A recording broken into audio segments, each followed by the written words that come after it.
entonces, ok. Entonces, a ver, les hago la presentación.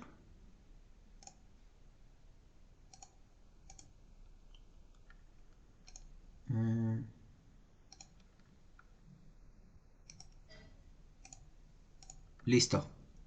A ver, entonces, sí, ya la pueden ver la presentación, muchachos. Sí, ya se ve. Ah, ok, perfecto. Entonces, a ver, Ah, bueno, también lo que les quería decir, bueno, desde luego ustedes ya lo saben, pero lo hago énfasis en ello. Eh, en cualquiera de las clases, cualquier duda que tengan, por favor interrúmpanme, no se preocupen. Y por favor, si alguien escribe algo en el chat, como cuando estamos presentando, generalmente no se ve así de forma paralela el chat. Si alguien está preguntando algo, por favor, si alguien me puede avisar para no dejar esas preguntas como en el aire, ¿no? ¿Ok? Entonces, bueno, pues si les parece bien, vamos a comenzar. Y el día de hoy nada más lo que tenía planeado, porque pensé que tendrían más dudas, pero bueno, lo que tenía planeado es, digamos, repetirles una historia que seguramente ustedes ya conocen, porque ya les han introducido los números imaginarios y en general los números complejos, pero pues vamos a dar como el contexto del que vamos a partir la exposición en este curso, ¿sale? Entonces, la idea es ver cómo vamos a definir a los números complejos, en el sentido de hacer una construcción, podríamos decir, para tener como el marco de referencia de qué es lo que vamos a entender por número complejo, ¿sale? Entonces, bueno, seguramente ya desde analítica y, bueno, sobre todo en analítica, que es donde se ve con más profundidad, pero ya después en lineal es el ejemplo clásico de espacio vectorial, ¿no? Pero seguramente pues ya han estudiado el espacio vectorial R2. Hago énfasis en que es real, ¿no? Suponiendo que pueden estudiarlo sobre otro campo, pero bueno, ya han estudiado el espacio vectorial R2 y fíjense, aquí hago un poco de abuso de notación, queriendo decir que R2 en realidad visto como espacio vectorial se conforma de, ya saben, ¿no? El conjunto y dos operaciones, donde la suma vectorial y el producto escalar, que acuérdense que el producto escalar siempre es el producto de un número real y de un vector, ¿no? Se definen de forma usual, es decir, las definimos coordenada a coordenada de la siguiente forma, ¿no? Si tenemos los vectores u y b con coordenadas u1, u2 y b1, b2 respectivamente, entonces la suma vectorial se suele definir como una función, ¿no? Que va de R2 cruz R2 a R2 y que formalmente se define como este vector u más b, que está definido en términos de coordenadas como 1 más b1, u2 más b2, ¿no? Es decir, sumar coordenada a coordenada. Y el producto escalar, ¿no? Se define para cada alfa en R, se define de la siguiente forma como una función de R cruz R2 a R2 y se denota como alfa.u, o alfa por 1. Usualmente se quita para estar abreviando las cosas y se define como alfa por u1, alfa por u2. ¿Están de acuerdo? Aquí no sé si se alcanza a ver en la presentación, pero fíjense que le puse puntito azul para no confundirlos con la siguiente, ¿cómo se llama? La siguiente operación que vamos a definir, ¿no? Y en ese sentido, fíjense que a veces a la suma se le suele llamar operación binaria, ¿no? Pero esta ya no es operación binaria porque no va de R2 cruz R2 a R2, ¿no? Pero bueno, en general, recuerden que el espacio vectorial se define como un conjunto y dos operaciones. Y lo que lo hace espacio vectorial es que las operaciones se llevan bien entre sí, ¿no? Es decir, la suma pues es conmutativa, ya saben, asociativa, tiene un inverso aditivo y el producto por escalar pues tiene un neutro multiplicativo, es asociativa, ¿no? Y además, bueno, eso se prueba, pero satisfacen las propiedades de distribución, ¿están de acuerdo? No, perdón, ese también es parte de las propiedades que debe de cumplir el espacio vectorial. Pero bueno, más o menos ustedes ya están familiarizados con este espacio vectorial.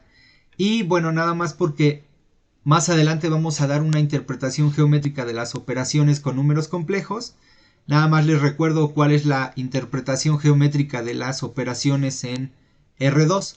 Recuerden que en R2 la suma se interpreta como la ley del paralelogramo, es decir, interpretar a los vectores como flechas, y entonces pensamos a U más B como caminar a lo largo de U y después caminar a lo largo de B hasta llegar a este punto, y desde el origen hasta este punto pues esa es su suma. Fíjense que la ley del paralelogramo sugiere que la suma es conmutativa, ¿no? Una de las cosas que satisface por ser espacio vectorial. Fíjense que entonces es lo mismo caminar primero en U y después en B que caminar primero en B y después en U. Se llega al mismo punto. Entonces en ese sentido la ley del paralelogramo pues ya sugiere que la suma es conmutativa, ¿verdad? Después el producto escalar, la interpretación geométrica es la de digamos, si consideramos al escalar mayor que 1, es como si estuviéramos expandiendo eso que podemos llamarle de momento la longitud del vector, ¿verdad? Entonces, si está entre 0 y 1, pues lo que es contraerlo. Si el escalar es menor que 0, en general lo que hace es voltear la dirección del vector, pero pues dependiendo de su valor absoluto, bueno, dependiendo de si menos alfa es mayor que 1 o si está entre 0 y 1, pues hace lo mismo, ¿no? O lo contrae o lo expande, pero en dirección opuesta. Entonces, esta es la interpretación geométrica de las operaciones en R2. Y como les decía, en realidad a lo que llamamos el plano euclidiano es esa terna, es decir, es esa estructura, la de R2, visto como espacio vectorial. Eso es a lo que solemos llamar plano euclidiano. Y algunos textos, no es muy usual, pero algunos textos lo suelen denotar como E2, ¿no? Y como no siempre es, al menos que les preocupe mucho como la formalidad de estar pensando todo el tiempo en R2 como espacio vectorial y escribirlo como esta terna, ¿no? Pero si ya se sobreentiende que R2 entendido como espacio vectorial tiene una suma y un producto escalar definido, pues entonces el espacio euclidiano se identifica con R2, ¿no? Y aquí nada más recuerden que el superíndice de aquí, aunque sí es R2 denotando el producto cruz, o sea, el conjunto de parejas, después se entiende que es de dimensión 2, ¿verdad? Y entonces en ese sentido es como le damos la interpretación a R2. ¿Ok? No sé si hasta aquí tengan alguna duda, muchachos, o todo va claro. Todo claro. ¿Todo claro? Ok. Yo sé, a lo mejor es un poco tedioso para ustedes porque ya conocían esta historia, pero sirve como antecedente para lo que vamos a definir ahorita, ¿sale? Entonces, bueno, si no tienen dudas, continúo, ¿no? Además, fíjense que la siguiente cosa que hacen cuando estudian R2 es definir una función, ¿no? De la siguiente forma, es una función que va de R2 cruz R2 a R y que a cada pareja de vectores lo envían a este número real que se denota de esta forma y que está definido como U1 por B1 más U2 por B2.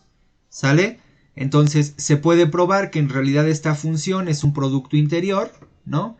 Satisface ciertas propiedades como por ejemplo es distributivo por la derecha, también por la izquierda, saca escalares, ¿no? Y es siempre un número mayor o igual que 0, siendo ceros, es siempre, perdón, un número mayor o igual que 0 cuando hacemos el producto interior de un vector consigo mismo, ¿verdad? Y es igual a 0 si el vector es 0. Entonces, en ese sentido, cuando tenemos esta definición, pues a este se le suele llamar, a R2 se le suele llamar un producto interior y a este se le suele llamar el producto interior estándar, ¿no? Porque recuerden que en realidad podemos definir más productos interiores y dar a R2 la estructura espacio vectorial con producto interior, pero con otro producto interior. Pero este es el usual, es el estándar, digamos, y es el que, digamos, nos permite hacer geometría en el plano euclidiano, ¿están de acuerdo? Entonces, en realidad, muchos cursos en lineal se enfocan o se reducen a decir que en realidad geometría euclidiana es tener un espacio vectorial con un producto interior real, ¿sale?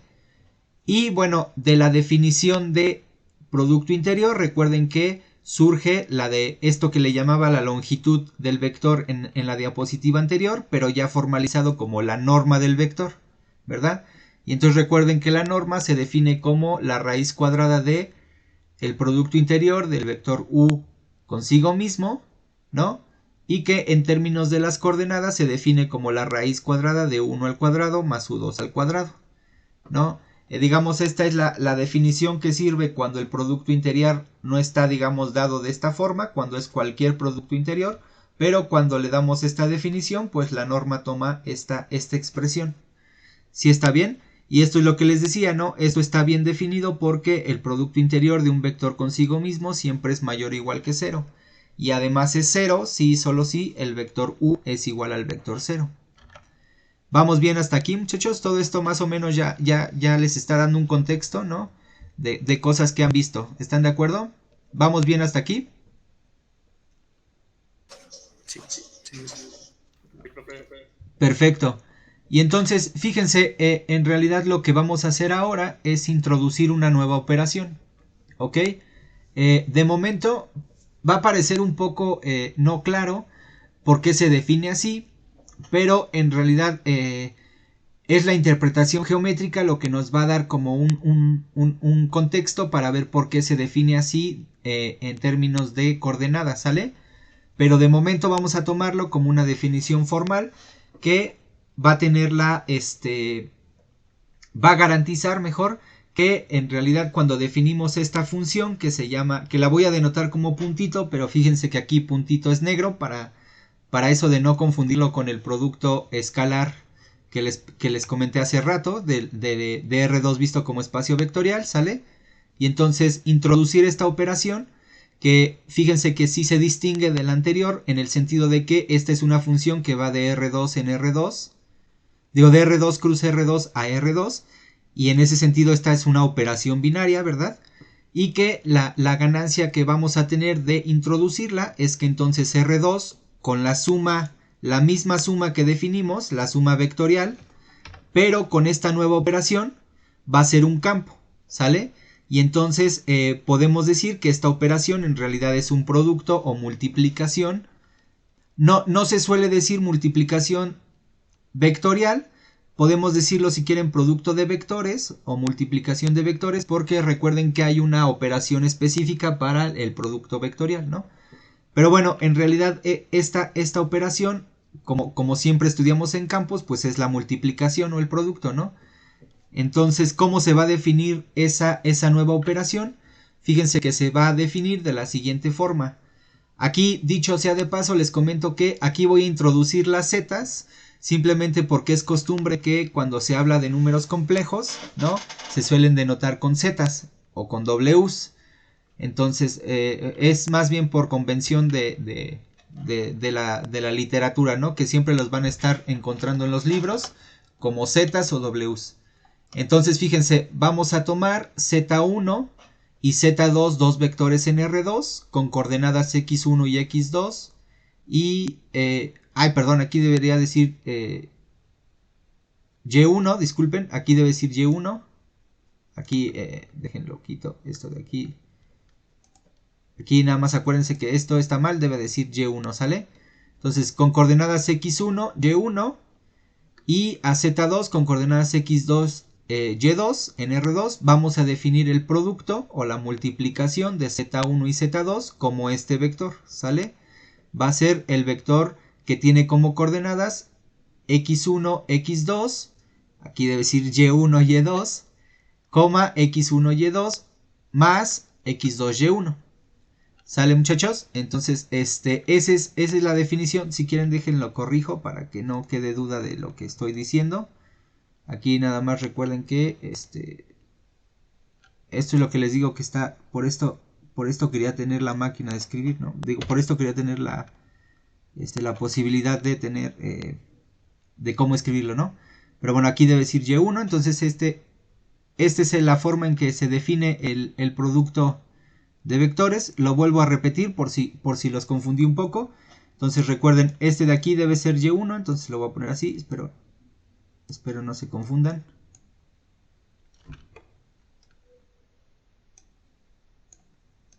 Ok, nada más recuerden que este de aquí debe ser y1, ¿sale?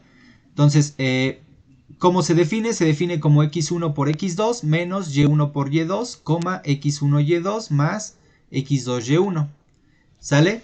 Entonces, ese es el producto, digamos, de esta forma escrito en realidad es difícil de recordar, bueno, más o menos es difícil de recordar, y también es, digamos, no tan claro o no tan intuitivo porque se define así, pero digamos de momento vamos a considerarlo como un producto cuyo objetivo para definirlo fue que R2 junto con la suma vectorial y este producto nos dan la estructura de campo, ¿sale? Y entonces fíjense que por brevedad usualmente solemos prescindir del punto, ¿no? Es nada más notación. Pero lo que les decía, la gran proposición es que en realidad R2 con la suma y este producto así definido tienen la estructura de campo. Recuerden que la estructura de campo no es otra cosa más que dos operaciones, como en el caso de los números reales, que se llevan bien entre sí, ¿no? Digamos para que le den un contexto, si quieren pueden pensarlo como en el ejemplo de cálculo que vemos que de R, ¿están de acuerdo? De los números reales. Entonces aquí también voy a corregir si me permiten y les pido una disculpa, aquí debe decir y1, ¿no? Entonces así debe de quedar. Entonces no sé si tengan alguna pregunta hasta aquí, muchachos, o si vamos bien, todo claro, más o menos nada más para darle un contexto, ¿no? Sí, todo claro. Todo claro. Sí, está bien. ¿Sí? ¿Seguros? Ok, perfecto. Entonces, a ver, pues vamos a continuar. Y entonces, fíjense que al tener esta proposición, el hecho de ser R2 con la suma y el producto que acabamos de definir un campo, pues desde luego se cumplen las propiedades que ya sabemos, ¿no? Es decir, las operaciones son asociativas, conmutativas, ¿no? Pero sobre todo las que son importantes como de darle un énfasis o de precisar son estos elementos especiales que se llaman neutro aditivo y multiplicativo, ¿están de acuerdo? Y entonces, en el caso de este campo, ¿quiénes son los neutros aditivos y multiplicativos? Pues son el vector 0, 0 y el 1, 0 respectivamente, ¿sale? Y bueno, recuerden que estos vectores siempre se prueba que en un campo estos dos vectores específicos siempre son únicos y de forma usual o por convención siempre se les suele denotar como 0 y 1, ¿no? Entonces en ese sentido son el 0 y el 1 del campo. Entonces estos van a ser nuestros neutros aditivos y multiplicativos. Y recuerden que también otros elementos, los otros dos vectores importantes, en el sentido de que pues son los que dan la estructura de campo, ¿verdad? Es sobre todo este segundo, es el inverso aditivo de cada vector, ¿no? Entonces, si tomamos un vector z con coordenadas xy, ¿no? Entonces el vector x, perdón, aquí también debe decir, el vector menos x, menos y, este de aquí, es el inverso, el inverso aditivo y se suele denotar como menos z, ¿sale? Y para cada vector distinto de 0, si el vector tiene coordenadas x, y, entonces su inverso multiplicativo, que vamos a denotar como z a la menos 1, está dado por esta expresión, ¿sale? X entre x cuadrada más y cuadrada, menos y entre x cuadrada más y cuadrada. ¿Sí está bien? Fíjense que en realidad seguramente ustedes consideran como algo ya rutinario probar que es campo y de cierta forma sí lo es, pero creo yo que sí es importante como precisar al menos la parte del inverso multiplicativo, ¿no? ¿Por qué tiene esta forma? Pero digamos, para no hacerlo por medio de la presentación, voy a dejar esta parte pendiente. La demostración la hacemos el día de mañana ya que tenga la tablet para poderla acompañar la explicación con la escritura. No, espero que no les moleste. Entonces nada más, de momento, ¿qué es lo que se tienen que llevar? Pues que esas operaciones junto con R2 lo hacen un campo y estos son los elementos distinguidos, ¿sale? Mañana si quieren damos una justificación del por qué el inverso multiplicativo tiene esta expresión, Ok, muchachos, ¿les parece bien? Sí, profesor. Ok, gracias. Y entonces, a ver, bueno, antes de continuar, ¿tienen alguna duda hasta aquí? ¿No? No, todo bien. Creo que, bueno, no les pregunté, debí de hacerlo, pero por si acaso, nadie tiene duda de que es un campo, ¿verdad? Mucho, o bueno, o un espacio vectorial, ¿no? ¿Verdad? Ok, bueno, entonces, a ver, si quieren, entonces continúo con la exposición. Y entonces, fíjense que el hecho de tener este campo, pues a R2 junto con la suma y el producto le vamos a llamar plano complejo, ¿sale? Y entonces ese plano complejo lo vamos a denotar por C, así con este símbolo, ¿sale? Entonces fíjense que el plano complejo está dado por R2, esta suma y este producto. Y en el mismo sentido que el plano euclidiano, pues en realidad esto de aquí es lo que nos permite hacer geometría junto con el análogo a la norma que definimos en R2, que le vamos a llamar el módulo de los elementos de este campo, ¿sale? Ese lo vamos a definir más adelante. Pero entonces a los elementos del plano euclidiano les vamos a llamar números complejos. Y eso es lo que para nosotros van a ser los números complejos, ¿sale? Y bueno, precisamente porque C es un campo y sus elementos se llaman números complejos, pues entonces a C también se le suele llamar el campo de los números complejos. ¿Sí está bien, muchachos? Y esta es la definición, digamos, esa es la construcción de lo que vamos a entender por números complejos. Sin embargo, no vamos a trabajarlos en términos de coordenadas. Bueno, sí los vamos a trabajar cuando no sea conveniente. Usualmente cuando tratemos de dar interpretaciones geométricas, los vamos a considerar como parejas ordenadas, como elementos de R2. Pero cuando nos sea más útil, los vamos a expresar de otra forma, que le vamos a llamar forma cartesiana, y después vamos a introducir otra que se va a llamar forma polar, ¿sale? Entonces, en realidad los números complejos tienen, digamos, diferentes tipos de expresiones que, bajo un cierto contexto, resultan ser más útiles que otras. Pero de momento, digamos, esta es la construcción, este es como el precedente de lo que vamos a llamar número complejo, y en general el campo de los números complejos. ¿Sale, muchachos? Hasta aquí no hay ninguna duda. ¿Vamos bien? Todo bien. ¿Sí? ¿Seguros? ¿Más o menos ya habían visto esta construcción o es la primera vez que la ven? Ya, ¿no? Creo que es la clásica, ¿no?